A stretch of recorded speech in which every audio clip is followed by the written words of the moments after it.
Orang yang beriman itu sholatnya khusyuk, dan orang yang sholatnya khusyuk itu dijamin paling beruntung. Mohon izin share di slide. Kelihatan ya? Oke, baik.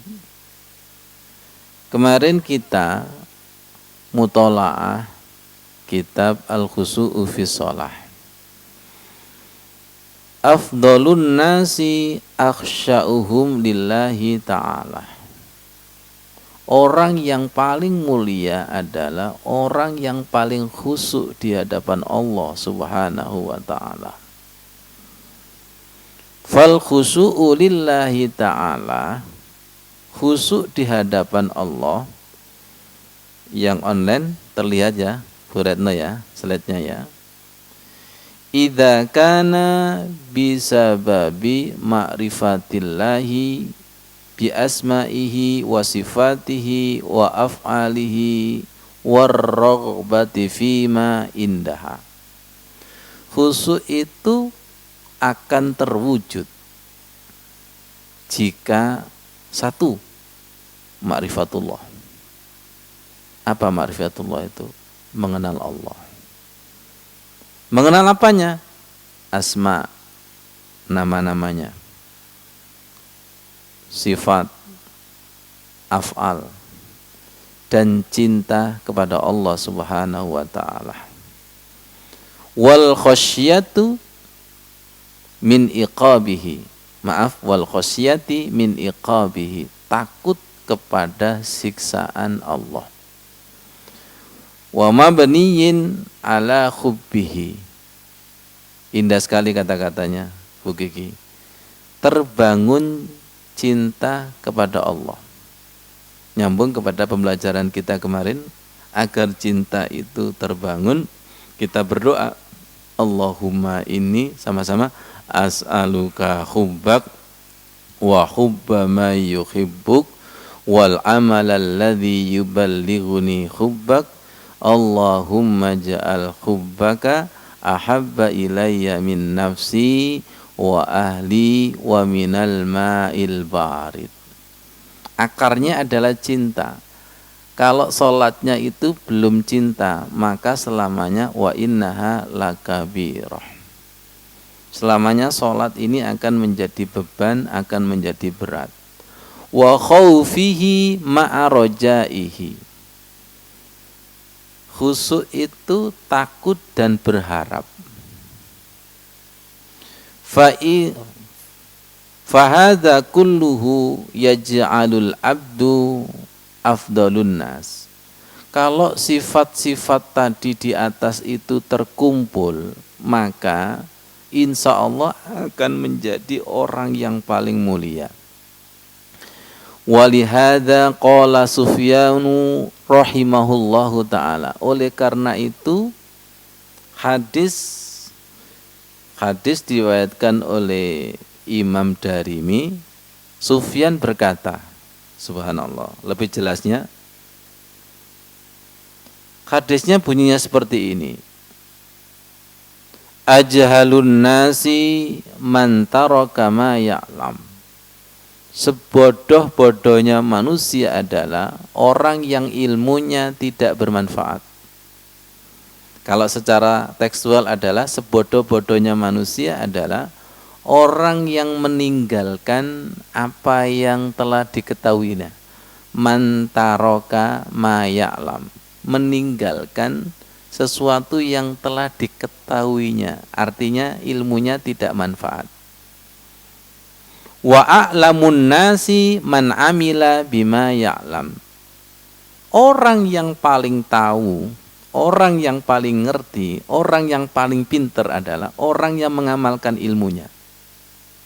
Bukan orang yang sekedar tahu. Orang yang paling pintar, orang yang paling tahu adalah orang yang mengamalkan ilmunya. Ibaratnya seperti ketika kita tahu peta Jombang, tapi kita tidak berangkat ke Jombang, itu belum bisa dikatakan tahu.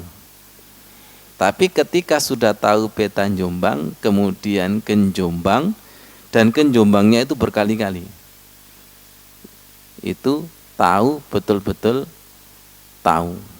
Ya Allah, luar biasa hadis ini. Kemudian wa afdhalun nasi akhsya'uhum lillah. Manusia yang paling utama adalah orang yang khusyuk. Saya membaca ini senang sekali. Umat memotivasi kita untuk mengejar dan mempelajari khusyuk walaupun jatuh bangun. Kalau di dalam surat Al-Mu'minun tadi adalah orang yang khusyuk itu orang yang paling beruntung. Di dalam hadis ini adalah afdhalun nas. Orang yang paling utama, orang yang paling mulia adalah orang yang paling khusyuk di hadapan Allah Subhanahu wa ta'ala. Mau tidak mau kalau kita kepingin khusyuk harus lebih mengenal asma'nya, sifatnya, af'alnya. Kalau kita telaah mulai takbir sampai salam itu isinya adalah asma'ul husna, isinya adalah sifat-sifat Allah Subhanahu wa ta'ala, isinya adalah af'al Allah. Di antaranya af'al Allah apa? Bagaimana ketika sholat kita itu ditinggal, tidak direspon, itu termasuk perbuatan dan af'al Allah. Kalau kita main-main, maka sholat kita itu ditinggal. Tapi kalau sholat kita itu sungguh-sungguh, maka sholat kita itu ada Allah. Akhirnya apa? Indah sekali. Dari keterangan ini, di bawahnya ada keterangan yang menarik. Qala Sufyan aidan rahimahullahu. Sufyan, ya Allah, jenengan bisa lihat nanti biografinya Syekh Sufyan itu seperti apa. Semoga Allah meridhoinya, semoga Allah merahmatinya. Ya Allah, semoga ilmunya bermanfaat kepada kita. Al-ulama'u salasatun. Ulama itu dibagi menjadi 3. Yang pertama, alimun billah yakhshallah. Mengenal Allah dan takut kepada Allah. Laisa bi'alimin bi'amrillah, tapi tidak mengenal perintah Allah. Tidak mengetahui perintah Allah. Ini yang pertama. Yang pertama itu mengenal Allah, takut kepada Allah, tapi tidak tahu perintah-perintah Allah. Yang kedua, wa alimum billah, alimun bi amrillah, yakhshallah, fazalikal ulama'ul kamil. Mengenal Allah, mengenal perintah-perintah Allah, maksudnya mengenal itu tahu perintah-perintah Allah dan takut kepada Allah. Yang demikian ini termasuk ulama yang sempurna. Yang ketiga, wa alimun bi amrillah, mengetahui perintah-perintah Allah, laisa bi alimin billah la yakhshallah, tidak mengenal Allah dan tidak takut kepada Allah, fazalika ulamaul fajir. Yang demikian ini ulama yang fasik. Pertanyaannya, evaluasi, kita termasuk yang nomor berapa?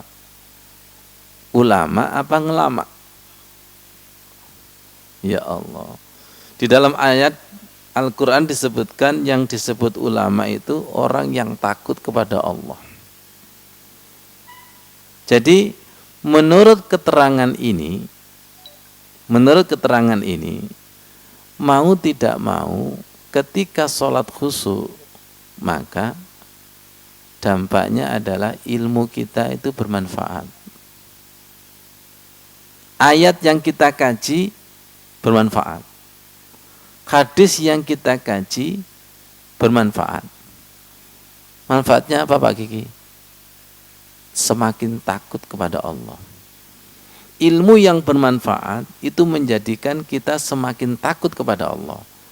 Semakin takut kepada Allah berarti semakin kenal nama-nama Allah, sifat-sifat Allah, dan perbuatan Allah. Masih ingat beberapa pekan yang lalu, Pak Ghafur, pernah nggak kita masuk pada fase dilalaikan, dilupakan, itu sak 8 tok. Itu hafal siapa itu? Ya.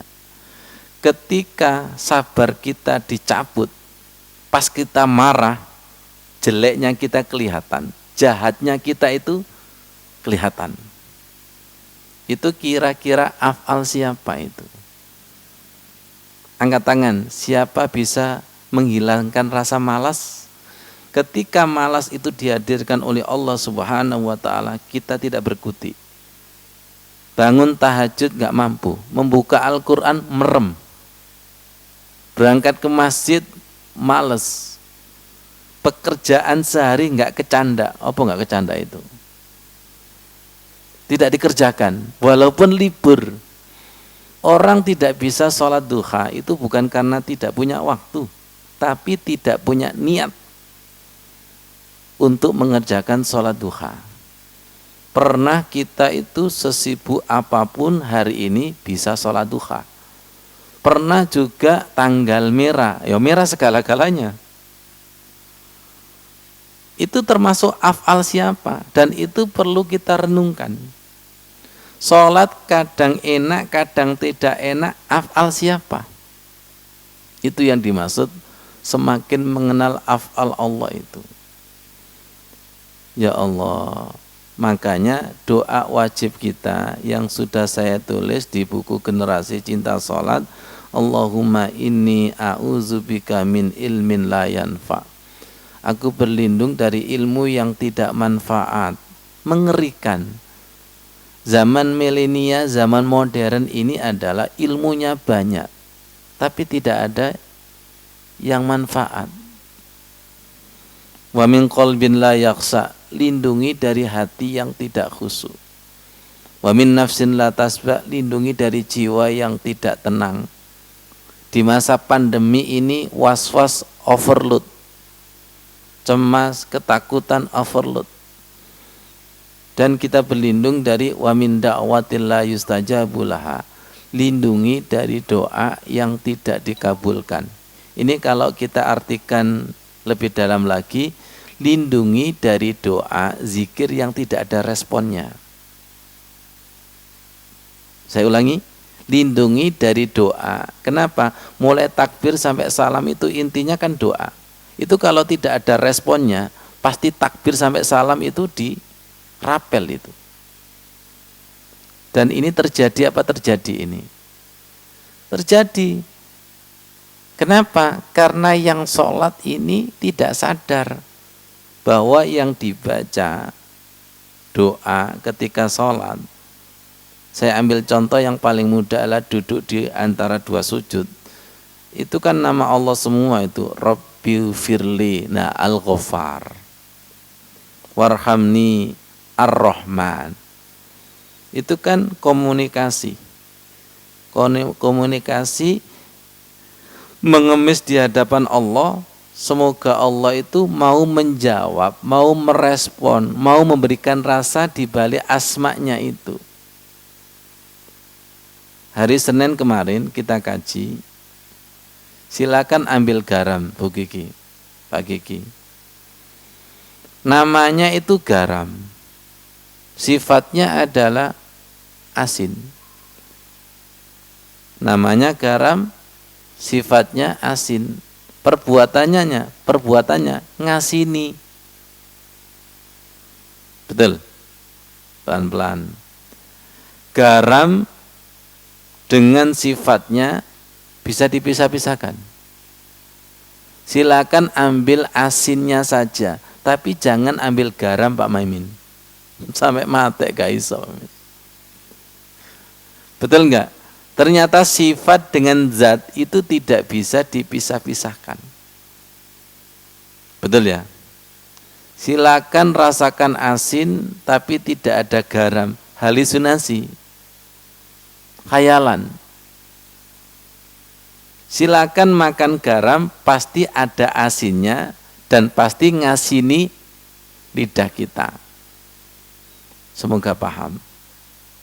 Kalau kita misalnya ketika zikir, ketika sholat, kok merasakan disayang Allah, pertanyaan saya, Allahnya di mana? Lo nggak paham. Pak Over, kalau kita sholat, zikir, kok ada pengalaman rohani disayang Allah, Allahnya di mana? Antara sayang dengan Allah itu terpisah enggak? Antara asin dengan garam terpisah enggak? Tidak. Antara manis dengan gula terpisah enggak? Terpisah. Ketika kita merasakan desiran, wah gaya desiran. Rabbi ufili warhamni, desiran, sambutan, sir, berarti Allahnya di mana? Ya di situ. Karena sifat dengan zat itu tidak bisa dipisah-pisahkan. Tidak bisa dipisah-pisahkan. Aslinya antara kholik, pencipta, dengan makhluk yang diciptakan, itu bisa dipisah-pisahkan enggak? Enggak bisa. Ketika kita melihat angin, ketika kita melihat hujan, mata melihat hujan, mata melihat angin, tapi batin ini melihat yang dibalik. Karena yang dibalik itu lebih nyata daripada yang nyata. Nggak apa-apa, biarkan bingung. Yang nyata itu lebih kalah dengan yang dibalik. Kenapa? Karena angin itu digerakkan oleh yang menggerakkan angin. Yang menggerakkan itu siapa? Yang menggerakkan itu Allah Subhanahu wa ta'ala. Makanya betul yang menjadikan kita khusyuk adalah rasa khauf dan roja. Rasa takut dan berharap. Pelan-pelan. Ketika kita akan sholat, kita ini takut dan berharap, kira-kira nanti sholat saya enak apa tidak ya? Kira-kira sholat saya itu ibaratnya makan itu nanti ada lezatnya apa hambar ya? Itu khauf dan roja. Khauf itu artinya takut, roja itu berharap. Nah rata-rata orang sholat mulai takbir sampai salam itu enggak ada khauf dan rojanya. Kenapa? Karena merasa yang dihadapi Allah itu belum ada. Masih ghaib. Ghaib itu artinya tidak ada. Ini saya lagi sholat merem dan ngantuk. Betul-betul sholat, Allahnya nggak ada. Dan yang sholat juga nggak ada. Allahu Akbar. Ini sholat apa tidur ya? Ya Allah. Allahumma sholli ala Sayyidina Muhammad. Allahumma sholli ala Sayyidina Muhammad ya Allah. Semoga keterangan ini menjadikan kita orang yang paling mulia di sisi Allah. Mari kita ulangi lagi. Orang yang paling bodoh, ajhalun nas, man taraka ma ya'lam. Orang yang paling bodoh adalah orang yang ilmunya tidak diamalkan. Ilmunya tidak diamalkan. Kita berdoa kepada Allah, tolong rasakan. Semoga apa yang kita dengar itu dimudahkan Allah, kita amalkan. Ya Allah, saya itu Bu Kiki, ketika mutola'ah itu bahagia. Bahagianya apa? Bahagianya dipertemukan dengan ulama-ulama yang eksis. Yang keterangan-keterangan itu yang kita butuhkan. Agar kita itu semakin semangat. Semakin semangat. Ini kan betul-betul luar biasa itu. Orang yang paling bodoh adalah orang yang meninggalkan ilmunya. Orang yang paling bodoh adalah orang yang ilmunya tidak manfaat. Ya, itu dikatakan bodoh itu. Terus pertanyaannya, bagi orang yang tidak tahu, kemudian tidak beramal, berarti itu kan bodoh di atas bodoh. Ini tahu tidak diamalkan, itu paling bodoh. Terus nasib orang yang tidak tahu, dan tidak mengamalkan, berarti dia adalah bodoh. Jadi jangan dikira orang yang sudah tahu dalil tentang khusyuk itu sholatnya pasti khusyuk. Belum tentu dalilnya itu manfaat. Itu yang kita takutkan. Itu yang kita takutkan. Semoga semakin kita tahu dalil baik Al-Quran dan hadis, itu semakin meningkat, ibaratnya itu sebagai tangga. Sebagai tangga bahwa saya tidak mau dikatakan orang paling bodoh. Ya, saya kepingin menjadi orang yang tahu, orang yang paling tahu, dan saya kepingin menjadi orang yang paling mulia. Urut-urutannya adalah pertama, orang yang paling bodoh adalah orang yang ilmunya tidak manfaat. Yang kedua, orang yang paling tahu adalah orang yang mengamalkan ilmunya. Kemudian yang ketiga, orang yang paling mulia adalah orang yang paling khusyuk. Ini nih, orang yang paling khusyuk. Kita berdoa kepada Allah Subhanahu wa ta'ala, dikumpulkan dengan orang-orang yang beliaunya ini tidak sekedar berkata. Nanti ya silakan dibuka biografinya Syekh Sufyan Unaini ini, silakan. Kemarin saya buka itu, subhanallah, ternyata ahli hadis dan subhanallah luar biasa. Jadi setiap ada keterangan itu selalu saya buka biografinya beliau. Tak kenal maka tak sayang. Itu sudah lintas negara Pak Kiki. Beliaunya asli Samarkand. Kalau tidak salah dekatnya Irak. Dekatnya Pondok Wagi itu loh. Allahu Akbar. Allahu Akbar, ya Allah. Keterangan ini indah sekali. Dan begitu menakutkan kalau kita menjadi ulama yang tidak mengenal Allah dan tidak ada takutnya sama sekali. Ya Allah.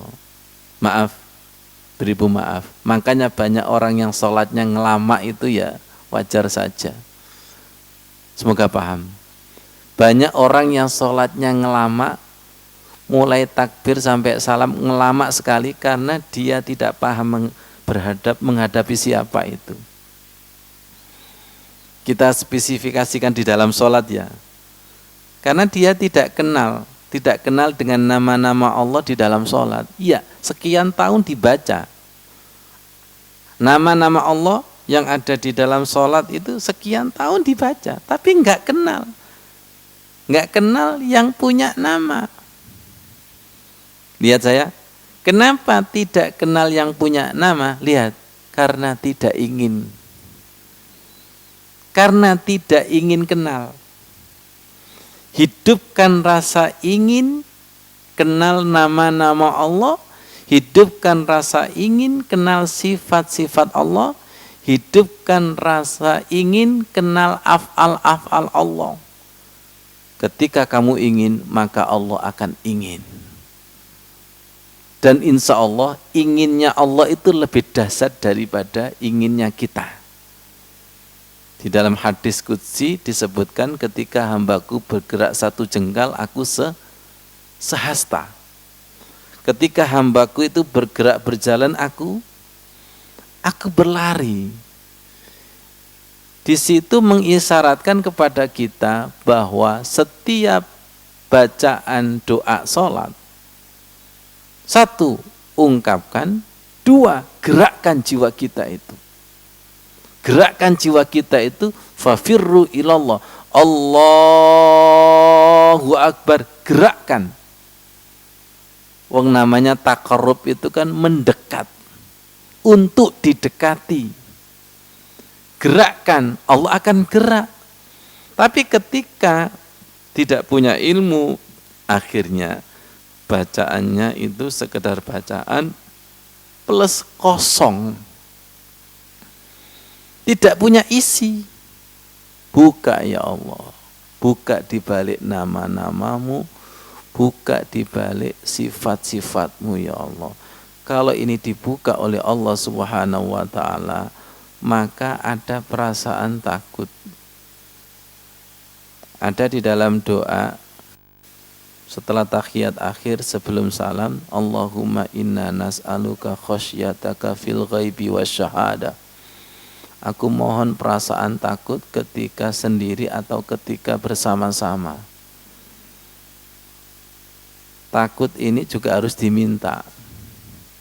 Kalau takut kepada hantu nggak usah diminta. Ya, kita nggak pernah lihat hantu, ditakut-takuti langsung yakin. Padahal nggak pernah lihat itu. Dan yang menakut-nakuti juga tidak pernah lihat. Tapi merindingnya ada, takutnya ada. Kita itu sering bersanding sama ustadz, tapi takutnya kepada Allah. Nemen kita ini. Yang menakut-nakuti jin setan itu loh, kan nggak pernah lihat juga. Dan begitu meyakinkan ketika menakuti anak itu, agar anaknya itu takut dan menenggak nangis. Ya Allah, ya Karim, tolong jangan berdoa takut kepada jin, itu insya Allah datang dengan otomatis. Tapi kalau takut kepada Allah harus diminta itu anugerah, given, pemberian dari Allah Subhanahu wa ta'ala. Kalau belum waktunya takut, nggak bisa ditakut-takuti.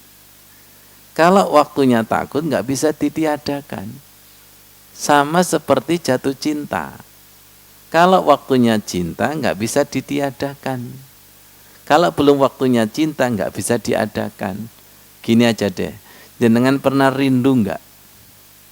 Rindu itu kalau bergelora, yang kita rindukan itu terbayang-bayang di mata. Silakan hilangkan. Nggak bisa dihilangkan dengan kertas begini. Wong jeroane rindu kok digini-gini kan itu loh. Jeroane ku rindu, jeroane cinta, nggak bisa diginikan. Tapi kalau orangnya masih di depan, bisa ditutup tembok, bisa ditutup kertas. Coba itu. Allah itu kan az-zahir wal batin. Allah itu kan zahir dan di batin. Ada di luar dan ada di dalam. Allah sudah begitu. Tapi kenapa kok masih bisa ditutup dengan kertas? Kertas warnanya abang, ketutup temenan Pak Maimin. Paham Pak Maimin? Ini kertas, warnanya merah. Apa maksudnya Pak Maimin? Duit. Itu sudah ketutup itu. Allahumma sholli ala Sayyidina Muhammad. Iftitah itu minta dibuka, Pak Kiki. Al-Fatihah itu minta dibuka. Kita wudhu itu minta dibuka. Tapi kenapa banyak orang baca iftitah tapi tidak minta dibuka? Tolong hidupkan rasa minta dibuka.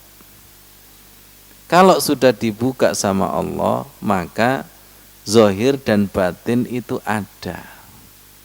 Allah itu zahir dan batin. Nah, sholat kita belum sampai kepada batin. Sholat kita itu hanya pada zahir. Wudhu kita hanya pada sampai zahir. Sedangkan yang namanya cinta itu zahir dan batin. Rindu itu adalah zahir dan batin. Ilmu yang bermanfaat itu ilmu yang punya zahir dan punya batin. Silakan jenengan bilang asin kepada garam. Tapi garamnya tidak dimut, apa dimut itu? Ya. Kenapa ketika saya menyesap jeruk nipis jenengan kemecer?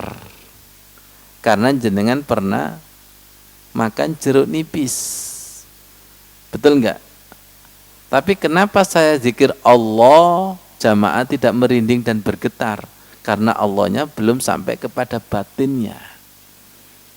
Ini menjadi PR.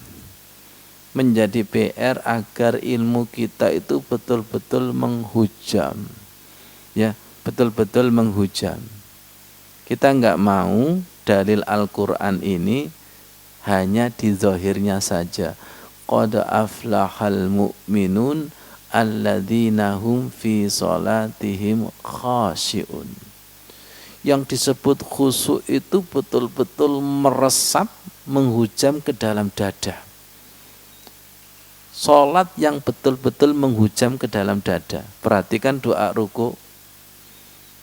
Sam'i wa basari wa mukhi wa azmi wa asabi wa azami wa dami wa lahmi wa mastaqalla bihi qadami lillahi rabbil alamin. Darah, daging, sekujur tubuh itu semuanya apa? Meresap. Tidak ada celah-celah seperti spons yang dialiri dimasuki air. Tidak ada spons. Ya maaf kalau tidak ada spons. Tidak ada celah-celah, tidak ada airnya.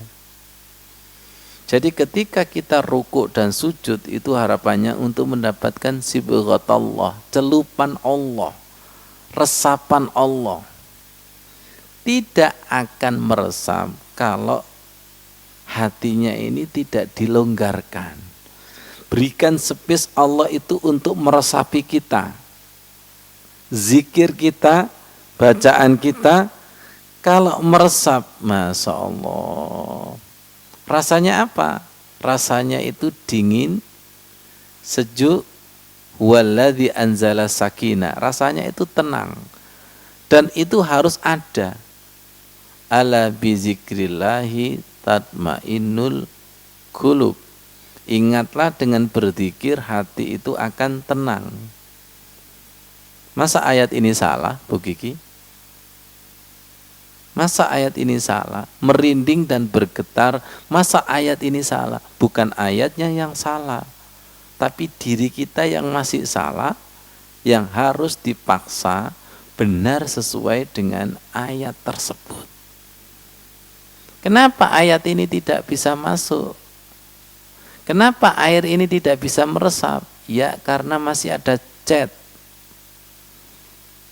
dunia, cat cinta-cinta selain Allah ini yang menjadikan air ini tidak bisa masuk. Harus dibersihkan itu. Tolong hati-hati ketika wudhu ya, ketika hati-hati itu niatlah untuk membuka pori-pori yang sudah dibuntu, tersumbat oleh dunia yang luar biasa, gosok. Semoga paham ya. Sama ketika Allahu Akbar.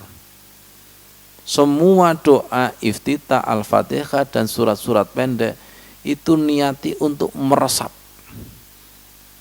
Niati untuk meresap dan betul sungguh-sungguh. Kalau tidak sungguh-sungguh nggak bisa itu. Diriyadhoi, ditirakati. Mari kita berdoa kepada Allah Subhanahu wa taala. Semoga apa yang menjadi hijab hati kita dibuka Allah. Allahumma sholli ala Sayyidina Muhammad. Walhamdulillahi rabbil alamin.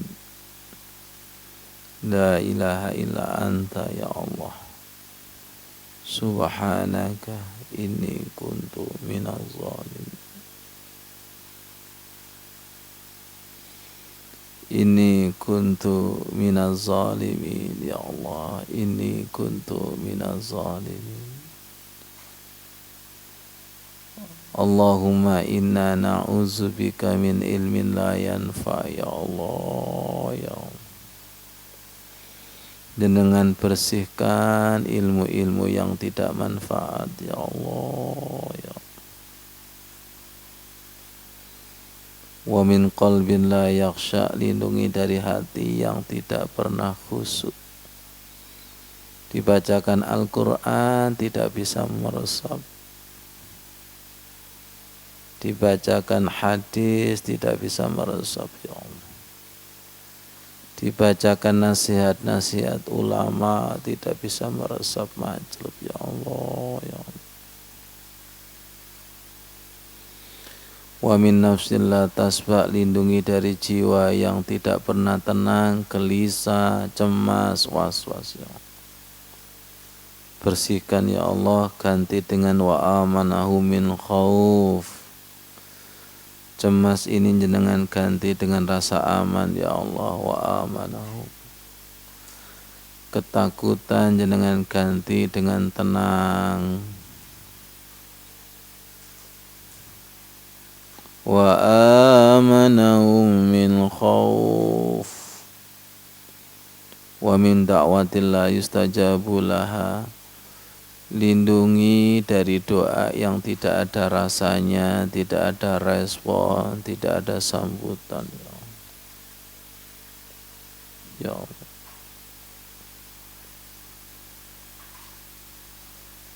Kenalkan asma-Mu ya Allah, sifat-Mu, af'al-Mu ya Allah. Ya Allah, sombong sekali kita ya Allah. Kenalkan ya Allah, jenengan buka tirai-tirai hati ini, hijab ini ya Allah, yang kami tahu dan tidak tahu ya Allah.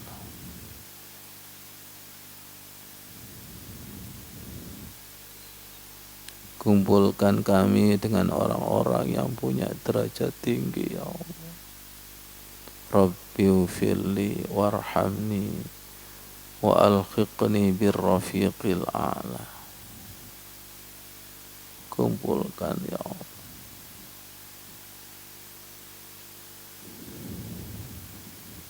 Ya Rabb.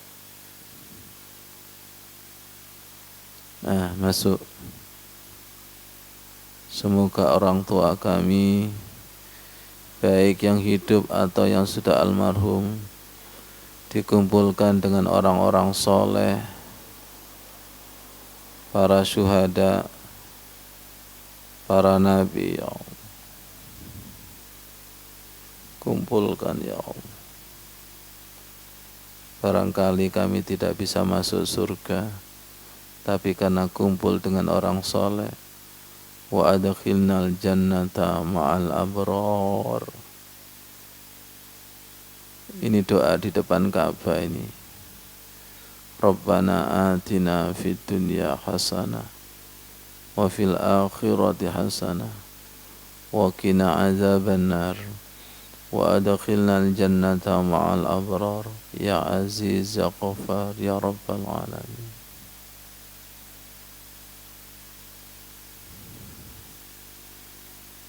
Pertemukan kami dengan orang-orang soleh, baik yang masih hidup atau dengan karya-karyanya ya Allah. Sufyan bin Uyainah ya Allah, terima kasihlah. Hadis ini diriwayatkan oleh Imam Darimi. Berterima kasihlah. Berterima kasihlah.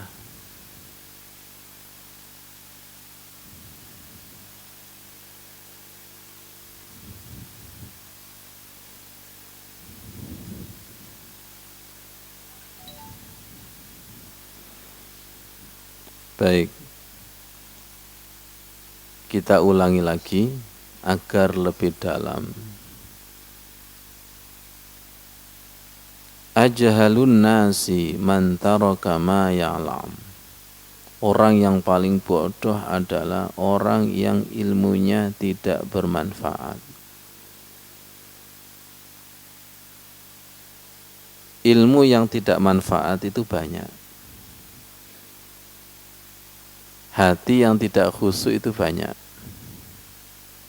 Jangan lihat orang lain, kita. 4 hal itu loh. Jiwa yang tidak tenang itu banyak. Doa yang tertolak itu banyak. Pelan-pelan, begigi sama Bu Tuti. Kalau begitu, wajibkan diri kita untuk membaca doa itu. Allahumma inni a'udzubika min ilmin la yanfa'. Lihat supaya paham. Di sisi lain ilmu kita sudah manfaat, di sisi lain masih yang belum manfaat. Gini aja, siapa sih yang tidak tahu dalilnya tentang keutamaan sholat tahajud? Dalil sudah tahu, tapi beratnya sudah tahu juga. Itu kan berarti dalilnya belum manfaat. Ada yang sudah bisa, di sisi lain ada yang masih. Kita ini harus sadar sesadarnya bahwa ilmu kita itu banyak yang tidak manfaat. Ya, kita ini banyak mana sih tahu dengan tidak tahu, banyak tidak tahu. Tahu dengan yang sudah diamalkan yang belum banyak mana? Belum. Tapi kita nggak sadar. Nggak sadar. Kedua, sholat kita itu banyak mana khusyuk dengan tidak khusyuk. Banyak tidak khusyuk. Tapi kenapa nggak minta? Karena kita merasa nggak butuh. Dan sholat tidak khusyuk itu kita anggap biasa. Kenapa biasa? Akeh koncone. Sholat tidak khusyuk itu sudah dianggap biasa. Tidak khusyuk itu sudah fawailun, celaka. Sedangkan salat khusyuk itu aflaha, paling beruntung. Bahkan afdalu, orang yang paling mulia. Akhirnya guyonan saya, tentukan pilihanmu. Pilih yang wailun, celaka, apa beruntung. Maaf, siapapun otaknya yang masih normal, usaha apapun pasti kepingin paling beruntung. Karena otak kita ini sudah lama tidak normal. Oke, baik. Siap nggak kita dinormalkan dengan Al-Quran dan hadis, Bu Edi? Siap ya? Siap nggak otak kita ini disembuhkan dengan Quran dan hadis? Mau dengan kitab apa lagi agar otak kita itu normal? Karena kebanyakan di masyarakat itu bagi dibalik-balik, yang benar jadi salah, yang salah jadi benar. Yang khusyuk itu sholatnya lama dianggap nyeleneh, sholat yang cepat karena banyak yang cepat dianggap betul. Coba ini tantangan ini. Tantangan. Ya Allah. Yang ketiga, di tengah masyarakat banyak mana yang jiwanya tenang dengan gelisah, galau. Banyak yang gelisah. Di tengah masyarakat banyak mana doa yang diterima atau yang ditolak.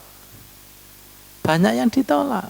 Makanya Rasulullah menyiapkan doa itu. Doa itu. Dan saya tetap berdoa terus. Berdoa itu. Dan saya menganggap masih banyak ilmu saya yang belum manfaat. Dan saya menganggap bahwa sholat saya adalah sering tidak khusyuknya. Jiwa saya sering tidak tenangnya. Dan doa-doa saya sering tidak ada rasanya. Kalau kita meminta, memohon, mengemis kepada Allah Subhanahu wa ta'ala, nanti dibalik semua itu. Yang tidak manfaat jadi manfaat, ya, jiwanya menjadi tenang, hatinya menjadi khusyuk, dan doa-doanya itu mudah dikabulkan. Saya itu terkejut ketika tidak hanya sekedar doa terkabulkan, tapi doa yang ada rasanya. Wa min da'watin la yustajabu laha. Setiap doa kata per kata ada rasanya. Dan sangat membahagiakan kalau di balik doa itu dipahamkan sirnya, dipahamkan nilai spiritualnya. Subhanallah.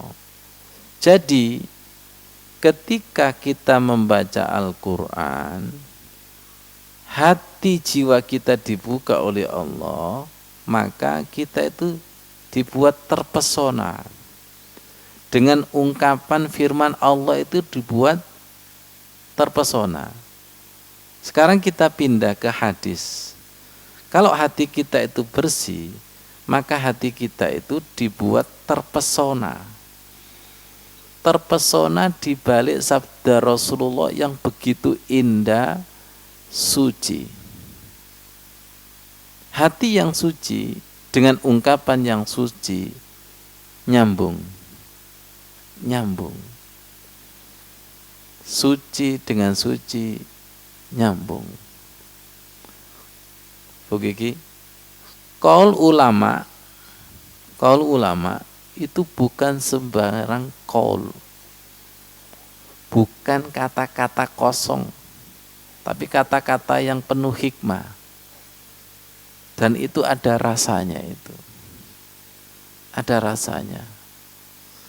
Apa? Rasanya itu makjleb dan indah, yang menjadikan kita itu semakin semakin rindu ingin ketemu dengan orang-orang soleh. Akhirnya subhanallah, indah sekali itu. Semoga keindahan ini bisa kita rasakan bersama-sama. Terus bagaimana dengan Rasulullah yang sangat merindukan umatnya? Rasulullah juga sama, menginginkan umatnya juga mampu merasakan apa yang dialami oleh Rasulullah ketika sholat. Bahwa di dalam sholat itu ada sesuatu yang tidak bisa ditembus oleh orang yang hatinya kotor.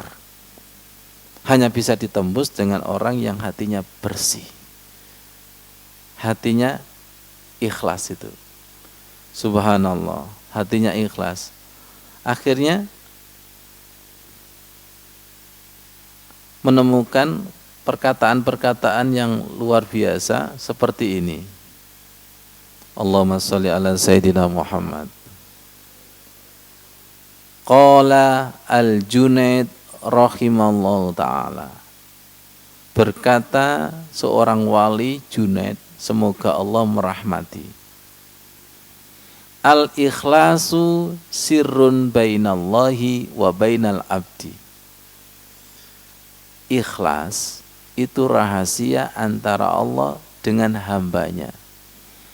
La ya'lamuhu malakun fayaktubuhu. Malaikat itu loh tidak bisa meradar ikhlas dan tidak bisa mencatatnya. Wala syaitanu fayufsiduhu. Dan setan itu tidak bisa menembus ikhlas untuk merusaknya. Wala hawa fayumiluhu. Dan keinginan hawa nafsu tidak bisa untuk membelokkannya. Wala ya'jubu bihi sahibuhu. Dan orang yang ikhlas itu tidak tahu dirinya ada ikhlas, sehingga tidak bisa ujub. Apa ujub itu? Sombong. Subhanallah, indah sekali kata-kata ini. Ikhlas itu berat apa berat? Berat. Nyambung kepada fasbir sobron jamila. Sabarlah dengan sabar yang indah, dengan sabar yang baik. Gak bisa dilihat itu. Ikhlas itu tidak bisa dilihat oleh malaikat, tidak bisa dilihat oleh setan, dan hamba yang ikhlas itu tidak tahu bahwa dirinya itu ikhlas. Kita nggak tahu amal ibadah mana yang mampu membuka pintu surga. Jangan dikira amal yang besar. Bisa jadi amal yang kita tidak mengira itu amal, tapi di hadapan Allah itu sangat luar biasa. Ya Allah. Akhirnya andalan kita berkali-kali, Rabbana taqabbal minna innaka antas samiul alim. Ya Allah, jenengan terami. Amal yang mana? Dan semakin tahu bahwa kita itu jauh daripada ikhlas. Masih banyak riyaknya, masih banyak pamernya, masih banyak karena-karenanya. Akhirnya apa? Akhirnya kita itu meminta apa? Rabbi firli warhamni. Ampuni dan kasih sayang. Amalku masih banyak nafsu ya Allah. Amalku masih banyak tendensi. Masih banyak karena. Belum masuk kepada amal ibadah yang ikhlas. Pelan-pelan kita masuk. Iyyaka na'budu wa iyyaka nasta'in. Hanya kepadamu kami menyembah dan hanya kepadamu kami minta pertolongan. Hanya kepadamu itu yang menjadikan kita takut. Betul. Na'budu kita itu ikhlas? Betul. Apakah nasta'in kita itu ikhlas? Masih jauh. Masih jauh. Jadi ketika kita sudah semangat beramal, kita tingkatkan. Apakah amal kita ini sudah ikhlas? Atau mungkin baru hawa nafsu. Ketika amal ibadah itu sudah ikhlas, maka tidak bisa dibelokkan oleh hawa nafsu. Itu maksudnya gitu begini. Ya. Jadi orang yang amal ibadahnya itu ikhlas tidak bisa dibelokkan oleh hawa nafsu. Berlindung kepada Allah, dilindungi Allah, dijaga oleh Allah Subhanahu wa taala. Dan subhanallah, riya itu luar biasa, kesyirikan yang luar biasa, yang harus kita taubati setiap saat itu yaitu la syarika lahu wa bidzalika umirtu wa ana minal muslimin. Semoga menjadi ilmu yang bermanfaat. Rabbana taqabbal minna innaka antas samiul alim wa tub alaina innaka antat tawwabur rahim. Rabbana la tu'akhidna in nasina aw akhtana. Ya Allah, jangan engkau siksa amal ibadah kami, banyak yang lupa dan salah ya Allah.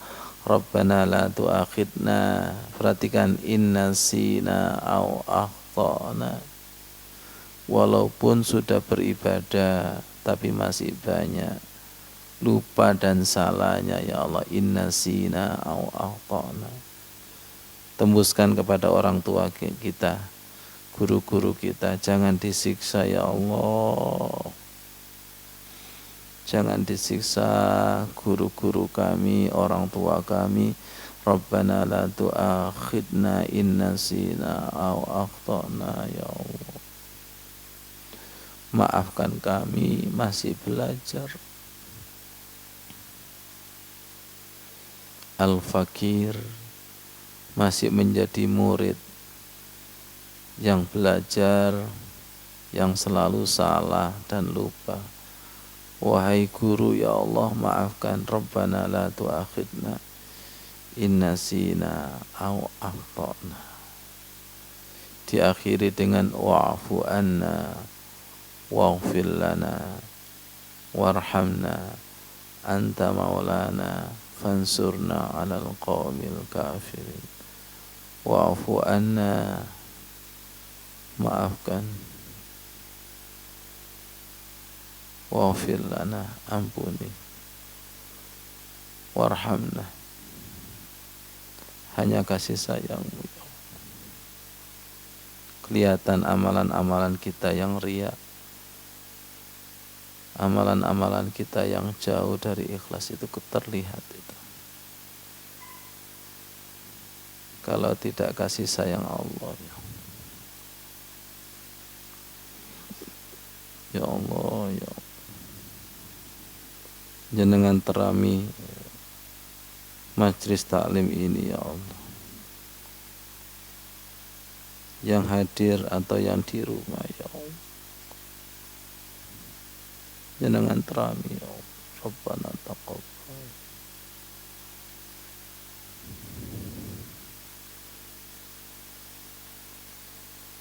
Buka pintu keberkahan dari langit dan bumi ya Allah.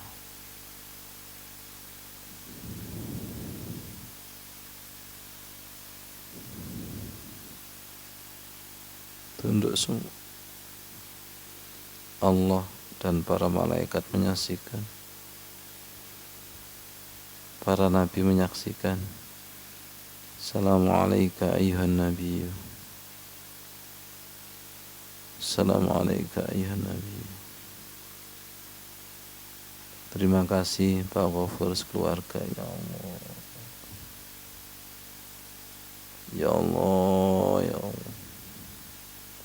Gusti Allah mboten sari, Bunda Hafid. Ya Allah.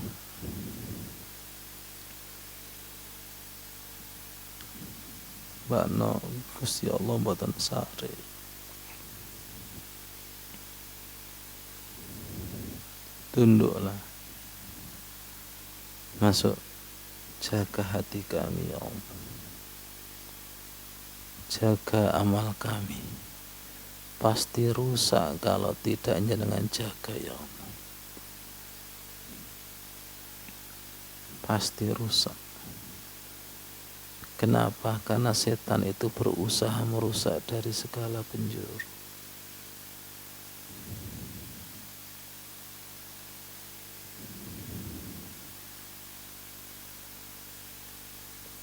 Doakan orang tua kita.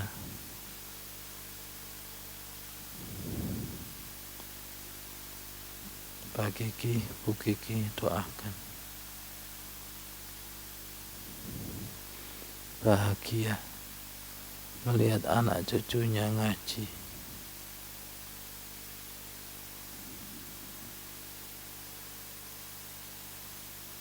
Bahagia.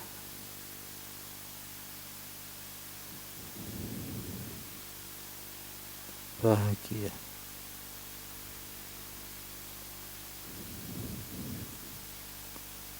Bimbing kami untuk khulufi silmi kafah.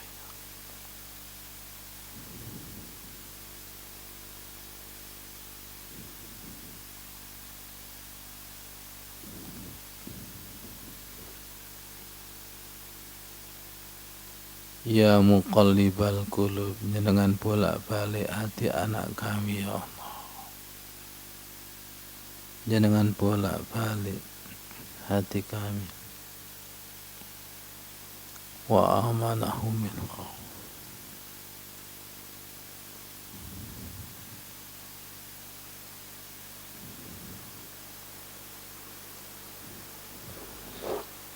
Walhamdulillahi rabbil alamin, ya Allah. Dirasakan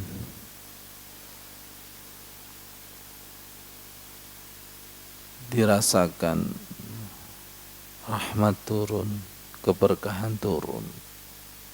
Itu dirasakan. Dirasakan bahwa doa ada rasa dan ada jawabannya. Dirasakan bahwa ilmu itu manfaat dan tidak manfaat. Dirasakan bahwa jiwa itu ada tenang dan gelisah. Dirasakan. Kenapa Pak Ghafur? Dirasakan itu kan berarti meradar tentang kehidupan Allah. Allah itu maha hidup, sedangkan hati kita itu sering membatu, atos. Jadi Allah itu tidak bisa dirasakan oleh hati yang membatu, tapi hanya bisa dirasakan oleh hati yang lembut sekali. Tadi itu ketika sholat sunnah itu Pak Ghafur, bacaan Al-Quran itu bacaan yang lembut, indah sekali, lembut. Ya Allah, lembutkan hati kami, lembutkan hati anak cucu kami, lembutkan hati murid-murid kami, ya Allah, lembutkan itu. Ya Allah, Allah itu Al-Latif, maha lembut, maha halus. Kalau hati kita lembut, insya Allah akan merasakan asma Allah, sifat Allah, af'al Allah, az-zahir wal batin. Allah itu di zahir dan di batin. Semoga bermanfaat. Wassalamualaikum warahmatullahi wabarakatuh.